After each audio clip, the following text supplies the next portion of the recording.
ഒരു രാജ്യത്തിനും പുരോഗമിക്കാൻ പറ്റില്ല. അപ്പൊ നമ്മുടെ രാജ്യം അങ്ങനെ തന്നെ. പക്ഷെ നമ്മുടെ രാജ്യം തീരുമാനിച്ചിട്ടുള്ളത്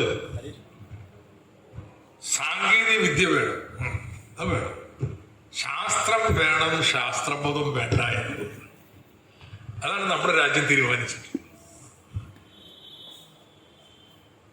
എന്തുകൊണ്ടാണ് ശാസ്ത്രബോധം വേണ്ട എന്ന് തീരുമാനിച്ചിട്ടുള്ളത്? ഇന്നത്തെ ഭരണം നിലനിൽക്കുന്നത്, അത് മണിമേഖല പലതവണ പരാമർശിക്കുന്നുണ്ട്, ഇന്നത്തെ ഭരണം നിലനിൽക്കുന്നത്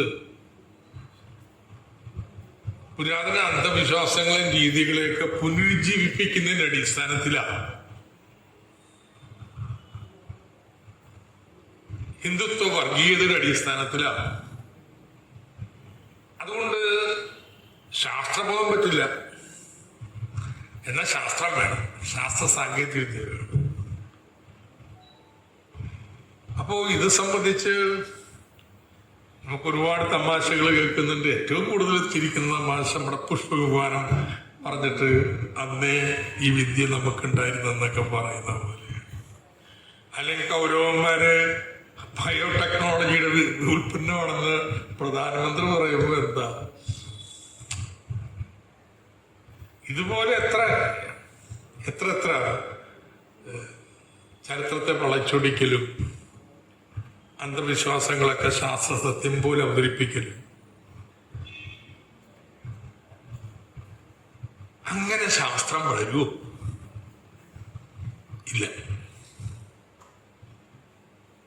നമ്മുടെ രാജ്യത്തിന്റെ ചരിത്രത്തിലുണ്ട്. നിങ്ങൾ ആവശ്യം വായിക്കേണ്ട ഒരു ചങ്ങാതിയുണ്ടോ? Professor Agnes Madison. Professor Agnes മാഡിസന്റെ പഠനങ്ങളും എഴുതി ജീവിതം മുഴുവൻ ലോകത്തെ വിവിധ രാജ്യങ്ങള് ചരിത്രാരംഭം മുതൽ അവിടുത്തെ ഉൽപാദനം എത്രയാണെന്ന് കണക്കുകൂട്ടില്ല. കണക്ക് കൂട്ടാനൊക്കെ വളരെ പരിമിതിയുണ്ട്, പക്ഷെ അദ്ദേഹത്തിന്റെ കണക്കുള്ളൂ. ആ കണക്ക് വെച്ച് നോക്കുമ്പോഴേ AD 1-ാം നൂറ്റാണ്ടിൽ അല്ലെങ്കിൽ ഒരു BC 500 1000 എടുത്തോളൂ, ആ കാലത്ത് ഇന്ത്യയിലായിരുന്നു ലോകത്തിന്റെ ഉൽപാദനത്തിന്റെ 34%. ചിന്തിക്കാൻ പറ്റുമോ? ഇന്ന് അമേരിക്കക്ക് പോലും ഇല്ലെന്ന്. 34% ഉൽപാദനം. എന്തുകൊണ്ടാ? ആ പുരാതന ഇന്ത്യയില് അന്നത്തെ കാലത്ത് ശാസ്ത്ര സാങ്കേതിക പുരോഗതിയിൽ ഏറ്റവും മുന്നിട്ട് നിന്ന രാജ്യം.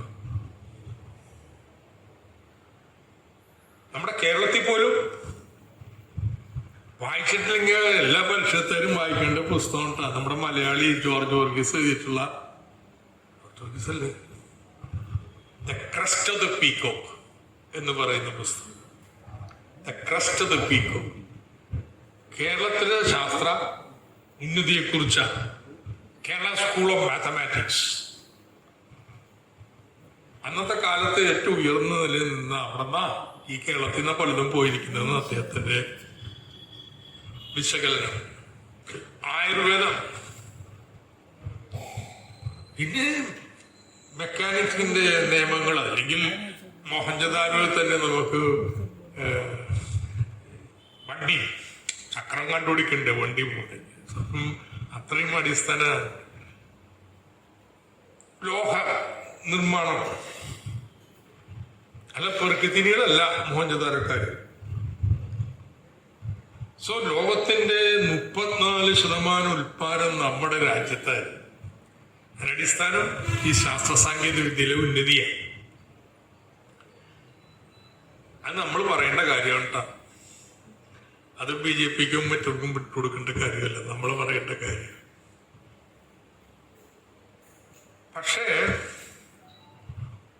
മുഗളന്മാര് വന്ന് നമ്മുടെ രാജ്യത്ത് അവരുടെ സാമ്രാജ്യമൊക്കെ സ്ഥാപിച്ചപ്പോഴേക്കും അത് 24%, 24%. 34%-ൽ നിന്ന് 24%. പിന്നെയുള്ള 2 നൂറ്റാണ്ട് കാലം മുഗളന്മാരുടെ കാലം എന്ന് പറയുന്നത് ഈ 24 തന്നെ നിന്നു. അപ്പോഴാണ് ബ്രിട്ടീഷുകാരൻ തന്നെ, ആ ബ്രിട്ടീഷുകാരൻ പോയപ്പോ എത്രയായി? ലോകത്തെ ഉൽപാദനത്തിൽ ഇന്ത്യയുടെ പങ്ക് 4%, 4%. ഫ്രം 34, 24. പിന്നെ 24 നിൽക്കുന്നു.